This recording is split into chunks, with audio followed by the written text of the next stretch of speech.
l'Académie de France, c'est vrai, avait été créée en 1666 par Sa Majesté le Roi Soleil Louis XIV et son Premier ministre M. Colbert.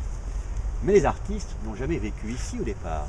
Ils étaient au palais Mancini, Via del Corso, cette fameuse laquelle vous, mesdames, mesdemoiselles, vous êtes victimes de la consommation effrénée. Donc attention à votre porte-monnaie. Alors, tout change en 1803 grâce à Napoléon. Et depuis lors, nous avons cette superbe villa et ces superbes jardins. Alors, avant les Médicis, avant Montepulciano, sachez que de grandes personnalités ont vécu ici. Par exemple, la fille du pape. Alors vous allez me dire, la fille du pape, les Borgia.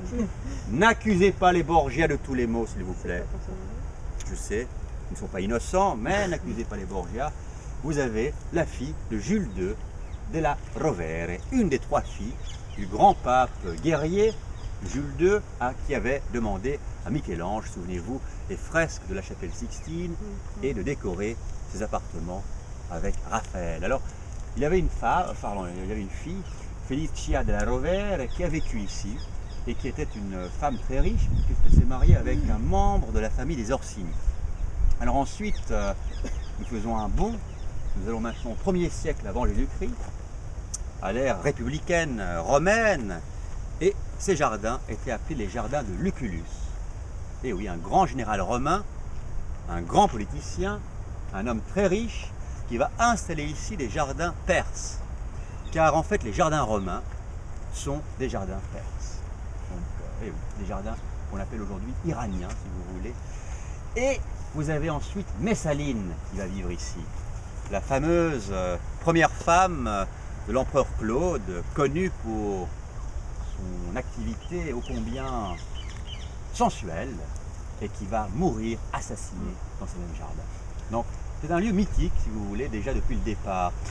Alors, ce jardin est assez sobre aujourd'hui, pas de statue, mais vous avez très modestement une reconstitution d'un jardin à l'antique, ou plutôt médiéval, c'est-à-dire qu'on essaie de faire une expérience, au temps de Ferdinand, on essaie de cultiver les jardins.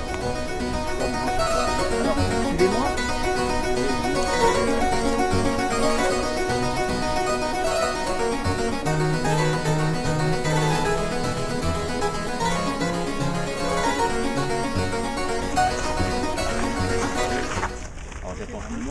Un grand peintre, un grand génie de la peinture européenne, Diego Velázquez, est venu pour réaliser le portrait du pape de l'époque, Innocent X, à la galerie Doria Pamphili. Et ça... Très chanceux. Alors j'attends tout le monde, venu dans ces jardins et a réalisé exactement que nous voyons aujourd'hui sur une toile il y a plus de 3 siècles. Alors c'est assez incroyable de penser que rien, ou presque rien n'a changé. Bon, la statue d'Aphrodite de Vénus est une copie, et derrière la loggia, vous avez les jardins de la Villa Borghese, une collection d'ailleurs que je vous conseille de visiter. C'est la collection artistique la plus importante après celle des musées du Vatican. Alors tournez votre tête et oui, la modernité est là, c'est présente dans ces lieux.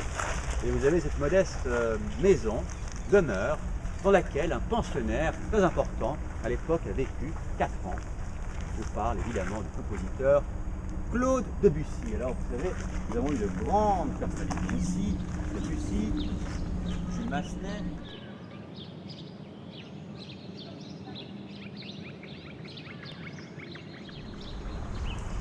Alors nous avons eu de grands directeurs ici, et peut-être vous savez que nous avons eu ici un peintre d'origine polonaise qui s'appelait Balthazar Klosowski et fut nommé par André Malraux en 1961. Je parle évidemment de Balthus. Venez avec moi, nous allons voir ce que nous allons.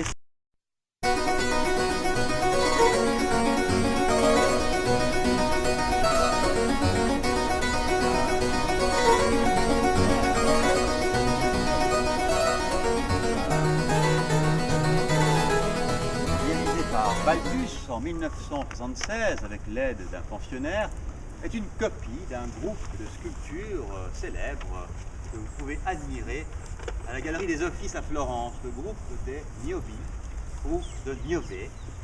Niobé, c'est cette femme que vous voyez au fond, tentant vainement de protéger un de ses enfants du massacre perpétré par Apollon et Diane, Artémis, sa sœur jumelle. Alors, peut-être je devrais vous expliquer que les sculptures avaient été découvertes ici en 1582.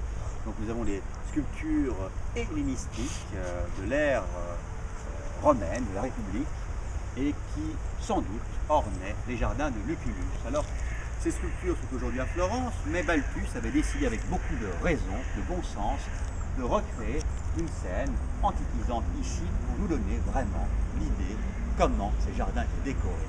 Donc imaginez, chaque carré était un peu comme ceci, avec une fontaine devant. Alors, Niobé, si vous n'êtes pas familier avec l'Iliade d'Homère, l'histoire est décrite en détail par Homère, avec 14 enfants.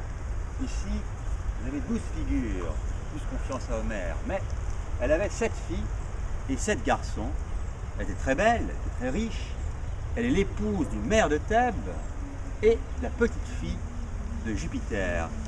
Et un jour, inconsciente, prise peut-être de bêtises, elle va affirmer une prétention, un snobisme sans limite. Elle va affirmer devant l'autel pour vénérer l'Étone, l'État, la mère d'Apollon et l'Artémis. Pourquoi devrions-nous rendre hommage à cette déesse que devrions-nous rendre hommage à cette déesse que nous ne voyons pas?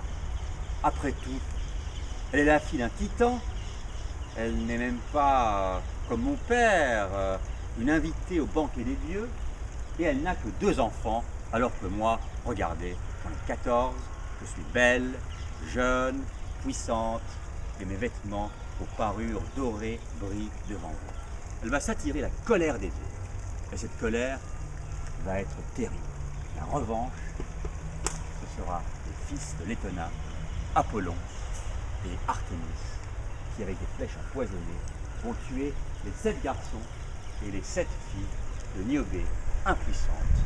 Elle est le témoin du massacre de ses enfants. Alors, c'est terrible cette histoire, mais surtout, vous ne voyez pas Apollon ou Diane, ou en tout cas, vous pouvez deviner leur présence menaçante à travers les mouvements et les expressions des visages des enfants de Niobé. Alors, Niobé elle-même, en état de choc, traumatisée, devient un roc, un rocher, et ses larmes deviennent une rivière.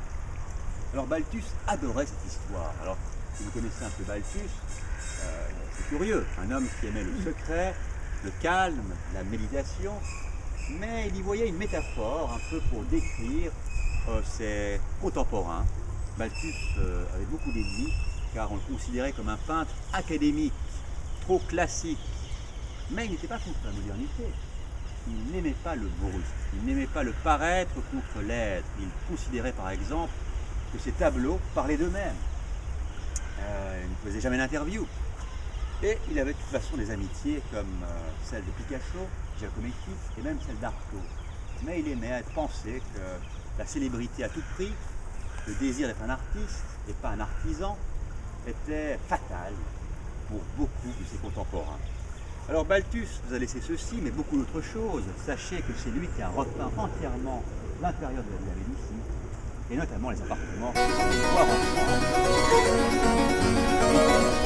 France.